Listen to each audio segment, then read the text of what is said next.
Hey fellow reefers, welcome back to the channel. My name is Lee, this is Reefer Explained. Today we're going to be taking a look at the Sea Reefer 250 G2 version, as we always say. Today I just wanted to share a couple of things that have happened with the tank and improvements really. So when I go away, I always try to have somebody here that will feed some frozen food that's already pre-made in batches in the fridge, and they take them out for like half an hour and then they pour in the tank, which is, I've got this little D&D trap door now basically. It's really easy to cut out onto the net, clips really well, and just a little lid. Make sure that lid goes back on, that's all, you just push it on. And it just helps feeding in this area instead of trying to pour through this net and getting it all gunky. You know, trying to tell someone where to feed, left side, right side, you know. So here we go. So that's improvement number one. The other thing is I use an auto feeder because I do feed flake food once or twice a week. They love it. I'm always a bit skeptical how much to feed and if it's going to pollute the tank. I think frozen food or fresh food is better than the flake food personally because of phosphates, but my tank is not really suffering from phosphates. So we've got the auto feeder on, and what I've done is I couldn't mount it anywhere here because there was no room left between the gaps. It's something I didn't think about, and these auto feeders are quite chunky. Now originally from Reef Dudes, I was gonna put it in the sump and dose it straight into that part there where the return pump is, but I've got my ATO in there. I didn't want food gunking around, getting caught on the Red Sea ATO titanium kind of level part where it tops up, just in case something happens there. And then obviously more gunk going in that area, then I have to get in there and siphon it, or it could just make the impeller and everything else more dirty. So what I thought about doing was to have it on top of the tank like I did before. Now before on the E260 you had a partition here that was basically like a bracket that would sit up here with a piece of black glass, and I would mount it there, and then the food would just drop into an area here with a ring, mind you, so that the flake food would sit inside the ring, have time to sink for the fish to get it.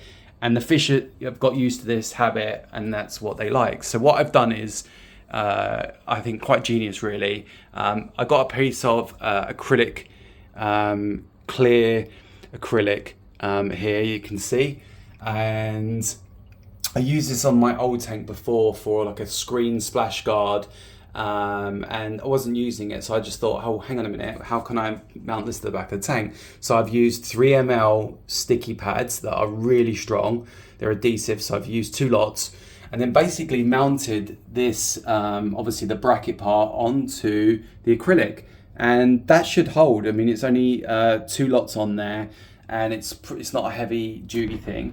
So what I've done is, if we just take this off just to show you, so just take this food part, there we go. So if we just take this down, I've taken the lights off because usually on these videos, plus I'm working on it, you can never see because of the blue light, so I wanted to show you. So top down shots, pretty good with the aquascape, and obviously the Gonny garden there. There's loads of space for flow.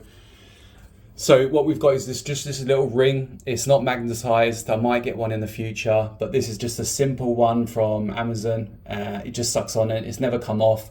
It's just got a little plunger. You just push it on, and then the ring floats above, and then you can see where the food landed, but the food went into the ring. The fish then dive down and get the food as it sinks. There he comes, look, see?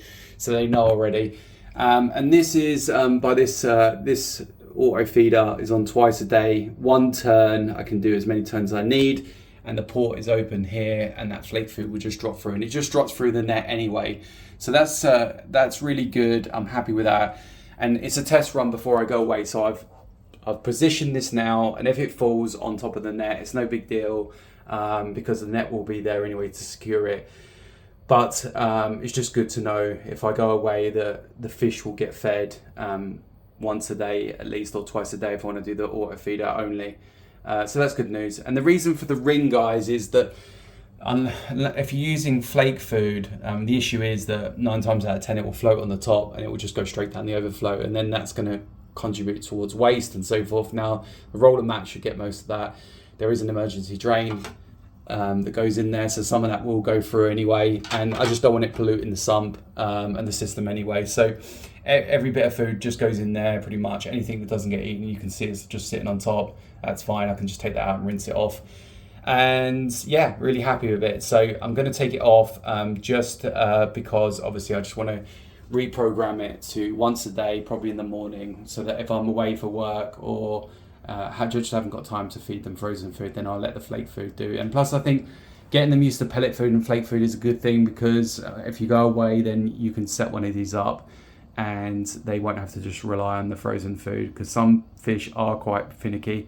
And I know that my mandarin in the past did eat flake food as well, as long as there's enough and it sinks down. So you probably want at least 1 or 2 cycles a day where you're feeding the food, so that when you're away they get fed, and nothing's really going to happen. I think the main thing is to not overfeed your tank and make sure that the feeder is not fully open on the trapdoor, and do a test run before. You can put a piece of paper underneath just to see how much food is landing, and that's it, guys. We are done for this video for today, but I just wanted to share the auto feeder. If you want the link for the auto feeder, it's on Amazon, but I can share that for you. Just send me a thumbs up and ask for it, and I'll send it across to you. Thanks for watching. See you on the next video.